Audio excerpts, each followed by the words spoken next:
반갑습니다. 모든 낙찰자들이 행복한 1% 기부에 동참하기를 희망하는 경매 채널 김도인입니다. 이번 사건은 경기도 성남시 분당구 서현동에 있는 한양아파트입니다. 최근 언론에서 이 성남시 이쪽 가격 상승 이런 얘기가 많아서 제가 살고 있는 지역은 아니고 또 제가 자주 가보는 지역도 아닙니다. 거의 안 가본 지역이 많죠. 이 지역에 언론 얘기가 많으니까 그래서 궁금해서 도대체 어떤 상황인지 궁금해서 한번 보겠습니다. 분당구 서현동 한양아파트 9층. 물건 종류는 아파트. 전용 면적 25.7평. 대지권은 14.8평입니다. 토지 건물 일괄매각이다. 일괄매각 아시죠? 일괄매각. 사건 접수는 2019년 7월 30일. 지금 아닙니다. 지금 3월 3일인가 그렇죠? 3월 3일인가 그렇습니다. 그러면 대략 한 6개월 정도? 아니죠. 7월 30일이니까 4개월. 예, 그렇네요. 대략 한 6개월 정도 만에 경매 진행하는 사건입니다. 6개월 정도 만에 실제 이렇게 자료가 오픈돼서 경매 나오기까지 시간 6개월이면 비교적 그렇게 느린 건 아니고 빠른 것도 아니고 느린 것도 아니고 그냥 정상적인 평균적인 어떤 속도로 진행했다. 자, 이것이 길게 많이 딜레이 되는 사건들을 보면 이해관계가 복잡하고 송달해야 될 사람들이 많고 그 송달 과정에 있어서의 또 분쟁이 더 번져서 뭔가 사건 진행이 느려져서 이것이 1년 뒤에 나오고 이런 경우도 있습니다. 자, 이렇게 그냥 정상적인 절차를 밟아서 진행했다는 것은 이해관계자가 적고 단순한 물건일 때 이렇게 빨리 진행됩니다. 빠를 때는 4개월 정도 만에 진행되는 것도 있습니다.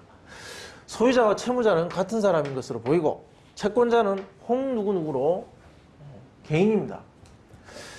감정가는 9억 6,500. 자, 아파트 값이 9억 6,500이면 상당히 높은 것 같습니다. 그것도 전용 면적이 25.7평인데 이 정도 가격이면 이 물건을 가지고 있는 집주인이면 이 정도 가격이면 상당히 높다라는 저의 말에 그게 뭐가 비싸냐? 더 올라야지 라고 생각할 수도 있겠지만 자, 멀리서 아주 외부적 관점으로 이 시장을 바라보는 제가 봤을 때는 너무 높은 가격이 아닌가. 그것도 자, 이렇게 복도식 아파트 같은 이런 아파트가 또 외관으로 봤을 때 건축한 지 20년은 좋게 넘은 아파트가 이렇게 혹가고 있다는 것 자체가 참 죄송하지만 집주인한테는 죄송하지만 좀 안타까운 것 같다. 자, 이런 말씀 드리고 싶습니다. 집값의 가격을 가지고 있어야 사람들이 좀 사고 팔고 편안하게 거주할 수 있을 건데 자, 그런 부분이 좀 안타까운 것 같습니다. 1차 2020년 3월 16일 자, 입찰 14일 전입니다. 자료를 준비한 게 어제니까 어제는 15일 전이었겠죠. 아직 자료 오픈조차 아직 완전히 되지 않은 상태에서 제가 일단은 분석을 했습니다.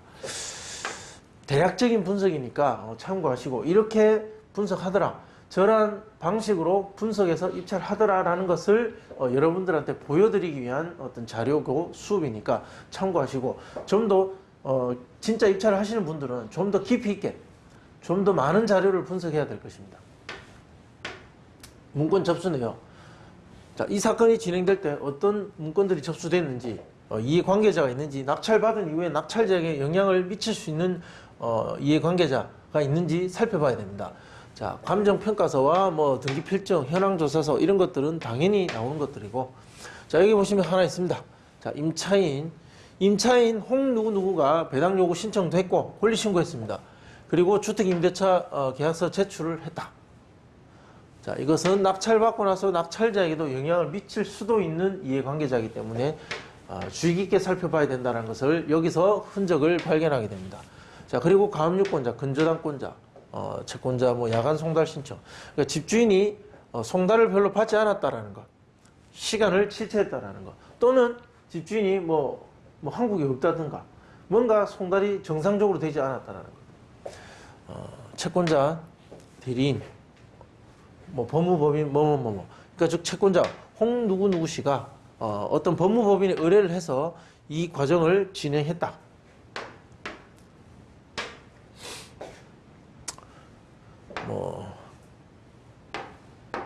자, 그 뒤에 특별한 내용은 없습니다. 낙찰자에게 영향을 미칠 법한 내용은 없다. 그러면 점유관계조사서와 등기 현황을 보겠습니다. 자, 임차인 있죠? 분명히 신고했습니다. 이 사람이 주거용 전부에 대한 임차인입니다. 자, 보증금 2억 5천에 전입일과 확정일자 정확하게 받았고, 그리고 임차권 등기까지 했다. 주민센터에 전입세대 열람을 하니까 전입자가 없더라. 즉, 임차권 등기 명령을 하고 이사를 가고 보증금을 받기 위해서 소송을 하고 경매까지 집어넣은 이런 상황. 그러니까 뭔가 법무법인이 의뢰를 해서 진행했다는 것은 소송을 거쳤을 가능성이 높다. 자, 등기 현황 보겠습니다. 자, 소유권 이전 1992년에 지금의 소유자가 샀고, 그리고 근저당 2007년 1월 29일 뭐뭐 은행이라고 있습니다. 이것이 1억 7,520만 원 채권 최고에. 자, 가장 최선순위 근저당. 자, 이것이 기준이 되겠죠. 이것이 말소 기준 등기가 되고, 이 이후에 있는 모든 등기는 전부 소멸할 것이다. 2018년 7월 6일 가압류가 있는데, 문제는 이 주택 임차권 등기가 있죠. 2019년 3월 25일 날 접수는 됐지만 이 사람의 전입일과 확정일자는 2017년 2월 24일. 즉 이 근저당 2007년 1월 19일 최선순위보다는 늦다. 즉 인수되지 않는, 대항력이 없다. 다만 그 배당의 순서에 있어서는 이 근저당의 다음, 이 가압류보다 빠른 두 번째, 2위, 두 번째로 배당을 받게 될 것이다. 그 금액이 2억 5천이면 1억 7,520과 2억 5천. 자, 이 금액을 아무리 더해봐도 현재 감정가보다 아주 낮습니다. 즉, 이 주택 임차권자는 손해금액이 발생하지 않고 그 보증금은 다 받을 수 있을 것이다 라는 것이 예측이 됩니다. 그리고 명도하는데도 문제가 없다. 즉, 낙찰자 입장에서 뭐 두려워하거나 준비해야 되거나 뭔가 이 물건을 낙찰받기 위해서 영향을 받을 법한 그런 내용은 없다라는 것이죠. 편안하게 낙찰받고 명도 확인서 주고 정리하면 끝입니다. 이 임차인과의 복잡한 상황, 보증금을 내주고 다툼이 있는 것은 현재의 소유자지 낙찰자 입장에서는 신경 쓸 것이 없다. 자, 이렇게 정리가 됩니다. 매수인이 인수하게 될 부담. 등기사항 인수할 거 없습니다. 깔끔합니다. 관리비 당연히 임차인이 내야죠. 아니면 집주인이 내거나. 이 부분에 있어서는 조금 복잡할 수도 있겠네요. 제가 뭐 이 준비하는 과정에 다 이 수업 중에 어떤 내용을 할 것인지 생각을 다 하는 건 아닙니다. 하면서 저도 생각하고 여러분들한테 말씀드리는 거라서. 자, 지금 임차인이 이사 나갔습니다. 제가 봤을 땐 이사 나갔습니다. 임차권 등기 명령을 하고 다른 쪽에도 필요하니까 나갔습니다. 그리고 그 돈을 받기 위해서 시간을 들여서 소송까지 해서 경매까지 이르렀다. 자, 그 사이에 발생한 관리비는 누가 납부할 것인가? 누가 납부할 것인가? 현재의 소유자겠죠. 예, 현주의 소유자가 공용 부분에 대해서 책임이 있을 겁니다. 자, 그 부분에 대한 것은 누가 납부할 것인가? 자, 그것 때문에 약간의 다툼이 있다. 자, 이거 확인 꼭 하셔야 될 것 같습니다. 분명히 현재의 소유자는 납부하지 않을 가능성이 있고, 이것을 대신 납부하게 된다면 그것을 다시 현재의 소유자에게 받아내기 위한 뭔가 법적 절차가 또 필요할 것이다. 따라서 이 금액을 감안한 예상 낙찰가를 생각해 보셔야 되고, 이 관리비 연체가 어느 정도 있을 것인지, 자, 이것은 꼭 한번 확인해 보셔야 될 것 같습니다. 요거 주의하셔야 됩니다. 각종 공과금, 관리비에 당연히 포함이겠죠. 그냥 확인을 해 보시기 바랍니다. 자, 임차인 대항력 없고 배당이 가능하다. 자, 큰 문제가 없죠. 점유자는 임차인으로 보시면 됩니다. 실제로는 비워져 있을 가능성이 높습니다. 명도 대상자는 뭐 당연히 임차인 세대, 잔금 납부 약 1개월 뒤 배당이 있을 것이고, 그때 동시이행으로 명도 확인서와 동시이행으로 진행하시면 될 겁니다. 강제 집행은 약 300~400 정도 들 것인데, 자, 그것을 하느니 차라리 뭔가 협상을 잘 해가지고 진행하는 게 좋죠. 그러나 여기는 집이 비워져 있을 가능성이 높고, 그리고 임차인은 그 임차권 등기 명령을 한 임차인이다. 그래서 특별히 권리상 문제가 없다라는 것. 자, 명도 소송 가능성은 희망합니다. 자, 중요한 건 지금부터입니다. 자, 시장에 나와 있는 매물입니다. 자, 호가 1억, 11억 3천. 우리 지금 감정가는 뭐 9억 원대였습니다. 9억 초반. 그러나 호가는 보시다시피 층수가 다름에도 불구하고 11억 5천에 대부분 있습니다. 11억 5천, 11억 5천, 11억 5천, 11억 5천. 저층 하나 있습니다. 4층 11억 3천. 또 11억 5천. 뭔가 단합을 한 것처럼 모두 다 11억 5천을 호가하고 있다. 감정은 이 가격이다. 즉 6개월 전 그 당시 시세 감정은 9억원 초반이었으나 6개월이 지난 지금 시점에 모두가 11억 5천을 호가하고 있는 이 상황. 그런데 제가 하나 발견한 것이 공인중개사 협회 광고에 나와 있는 9억 6,500. 자, 이게 바로 우리 감정이죠. 우리 감정이 참 9억 6,500입니다. 9억 6,500. 9억 6,500.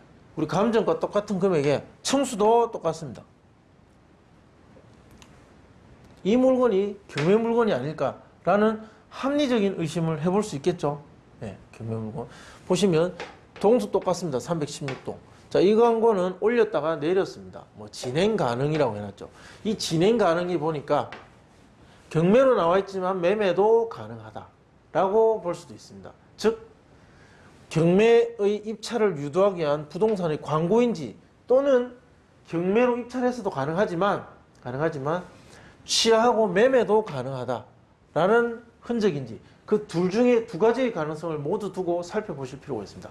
어쨌든 자, 어찌됐든 이 물건이 중개시장의 어떤 매매 광고에도 나와 있었다.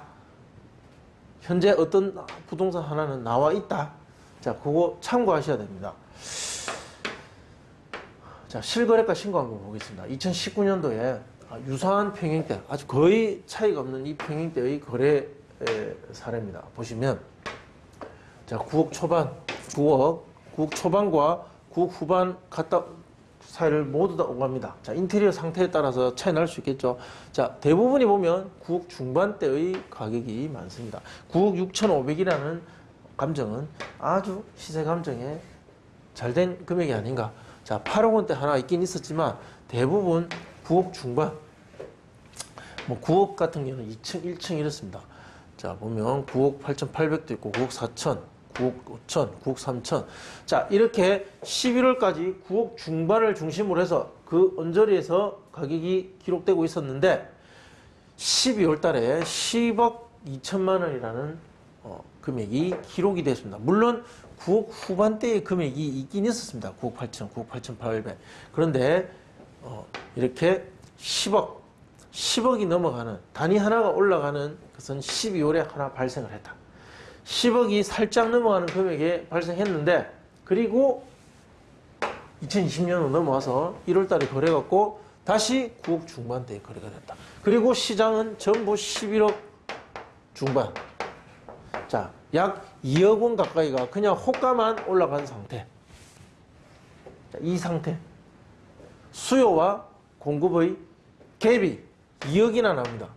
이 2억이라는 갭을 두고 어떻게 조정할 것인가를 한번 고민해 보셔야 되겠죠. 누가 힘이 더 센지는 시장에 있는 사람이 더 잘 알 겁니다. 저는 부산에서 아직 현장에서 가보지도 않은 지역의 아파트, 현장을 직접 보지도 못한 아파트를 분석하고 있기 때문에 제 의견은 정확하지 않을 수 있습니다.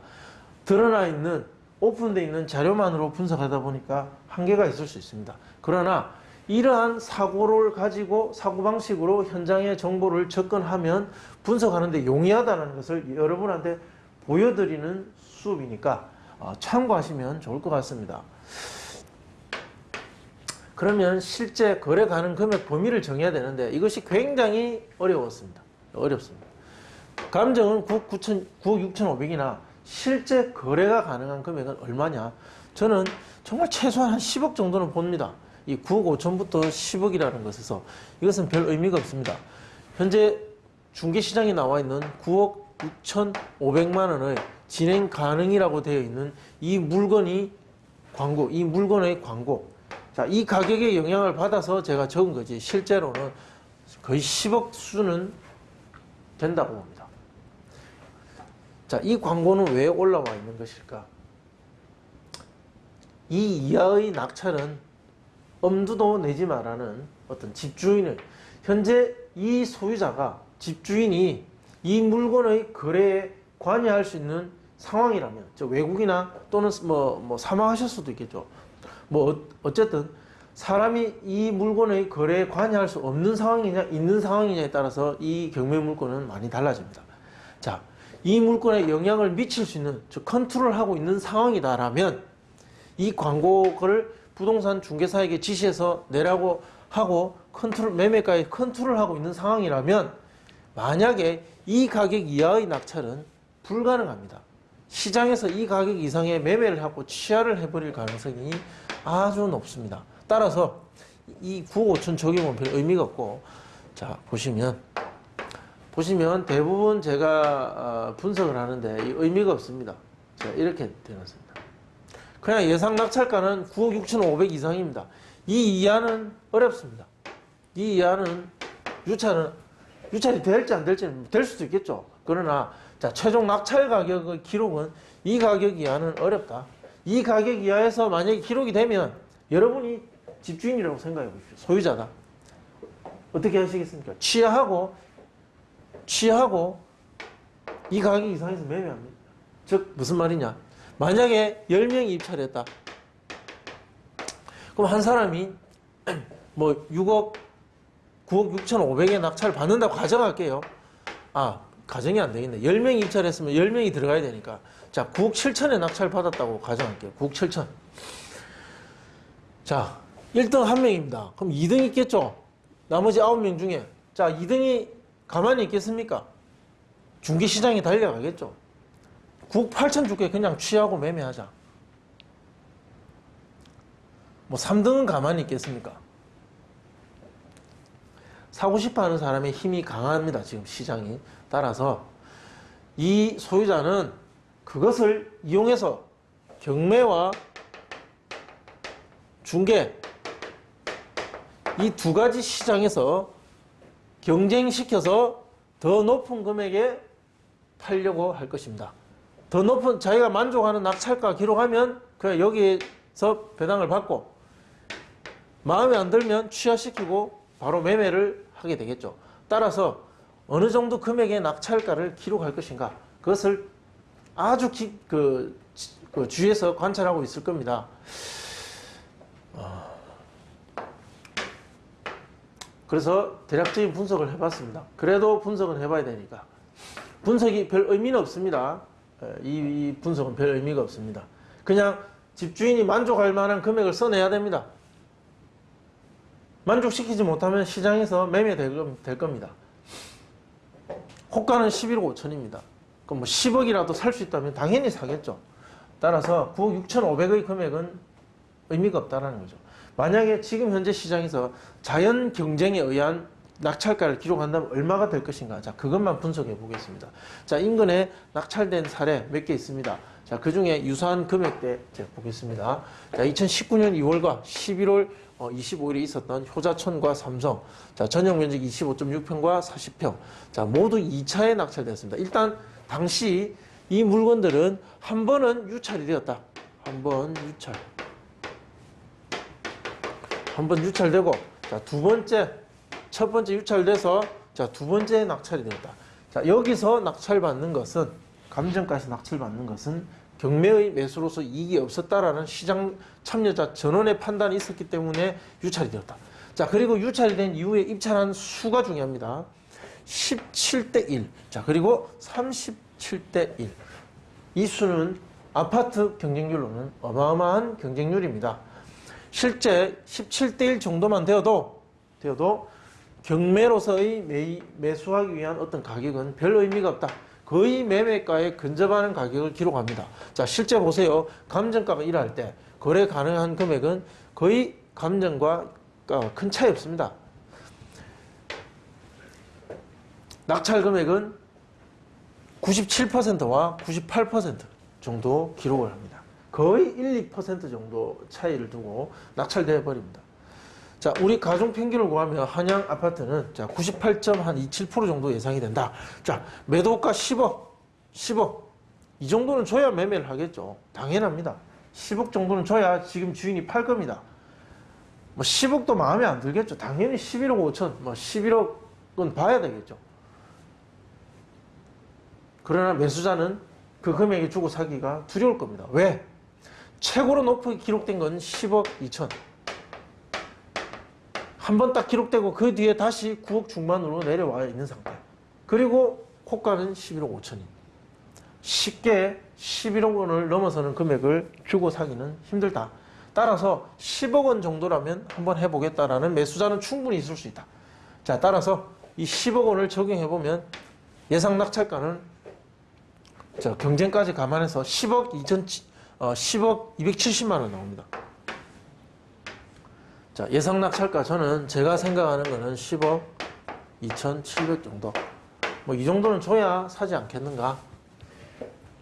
이 정도는 줘야 매도자도 아이고 그냥 경매 낙찰가로 처분하려다 라는 생각을 하지 않겠는가? 시장에 나와 있는 경매 물건과 같은 매물, 자, 그것이 중개시장에도 매도 호가를 하고 있고, 그리고 경매시장에도 나와 있을 경우 집주인은 두 가지의 매매 방식의 매도에, 두 가지의 매도에 경쟁을 붙이고 있다. 자, 그렇게 보시면 될 것 같습니다.